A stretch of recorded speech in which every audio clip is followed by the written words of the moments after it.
اور بنی اسرائیل کو جس دن ملک مصر سے نکلے 3 مہینے ہوئے، اسی دن وہ سینا کے بیابان میں آئے۔ اور جب وہ رفیدیم سے روانہ ہو کر سینا کے بیابان میں آئے تو بیابان ہی میں ڈیرے لگا لیے۔ سو وہیں پہاڑ کے سامنے اسرائیلیوں کے ڈیرے لگے، اور موسیٰ اس پر چڑھ کر خدا کے پاس گیا، اور خداوند نے اسے پہاڑ پر سے پکار کر کہا کہ تو یعقوب کے خاندان سے یوں کہے اور بنی اسرائیل کو یہ سنا دے کہ تم نے دیکھا کہ میں نے مصریوں سے کیا کیا کیا، اور تم کو گویا عقاب کے پروں پر بٹھا کر اپنے پاس لے آیا۔ سو اب اگر تم میری بات مانو اور میرے عہد پر چلو تو سب قوموں میں سے تم ہی میری خاص ملکیت ٹھہرو گے، کیونکہ ساری زمین میری ہے، اور تم میرے لیے کاہنوں کی ایک مملکت اور ایک مقدس قوم ہوگے۔ انہی باتوں کو تو بنی اسرائیل کو سنا دینا۔ تب موسیٰ نے آ کر اور ان لوگوں کے بزرگوں کو بلا کر ان کے روبرو وہ سب باتیں جو خداوند نے اسے فرمائی تھیں بیان کی، اور سب لوگوں نے مل کر جواب دیا کہ جو کچھ خداوند نے فرمایا ہے وہ سب ہم کریں گے۔ اور موسیٰ نے لوگوں کا جواب خداوند کو جا کر سنایا، اور خداوند نے موسیٰ سے کہا، دیکھ میں کالے بادل میں اس لیے تیرے پاس آتا ہوں کہ جب میں تجھ سے باتیں کروں تو یہ لوگ سنیں اور سدا تیرا یقین کریں۔ اور موسیٰ نے لوگوں کی باتیں خداوند سے بیان کی، اور خداوند نے موسیٰ سے کہا کہ لوگوں کے پاس جا اور آج اور کل ان کو پاک کر اور وہ اپنے کپڑے دھو لیں اور تیسرے دن تیار رہیں، کیونکہ خداوند تیسرے دن سب لوگوں کے دیکھتے دیکھتے کوہ سینا پر اترے گا۔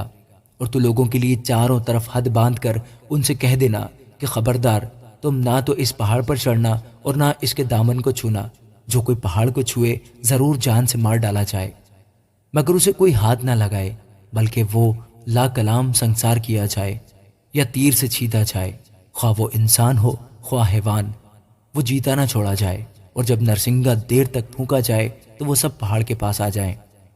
تب موسیٰ پہاڑ پر سے اتر کر لوگوں کے پاس گیا، اور اس نے لوگوں کو پاک صاف کیا، اور انہوں نے اپنے کپڑے دھو لیے۔ اور اس نے لوگوں سے کہا، تیسرے دن تیار رہنا اور عورت کے نزدیک نہ جانا۔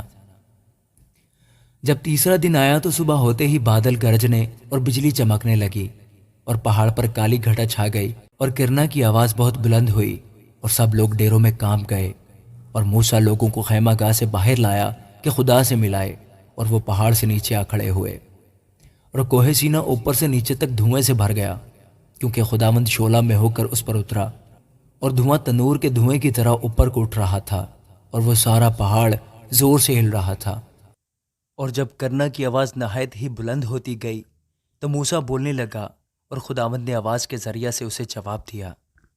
اور خداوند کوہ سینا کی چوٹی پر اترا، اور خداوند نے پہاڑ کی چوٹی پر موسیٰ کو بلایا، سو موسیٰ اوپر چڑھ گیا۔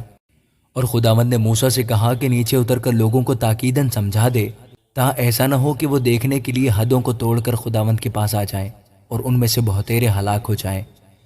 اور کاہن بھی جو خداوند کے نزدیک آیا کرتے ہیں اپنے تئیں پاک کریں، کہیں ایسا نہ ہو کہ خداوند ان پر ٹوٹ پڑے۔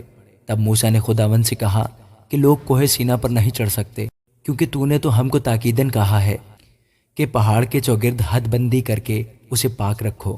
خداوند نے اسے کہا، نیچے اتر جا اور ہارون کو اپنے ساتھ لے کر اوپر آ، پر کاہن اور عوام حدیں توڑ کر خداوند کے پاس اوپر نہ آئے، تا نہ ہو کہ وہ ان پر ٹوٹ پڑے۔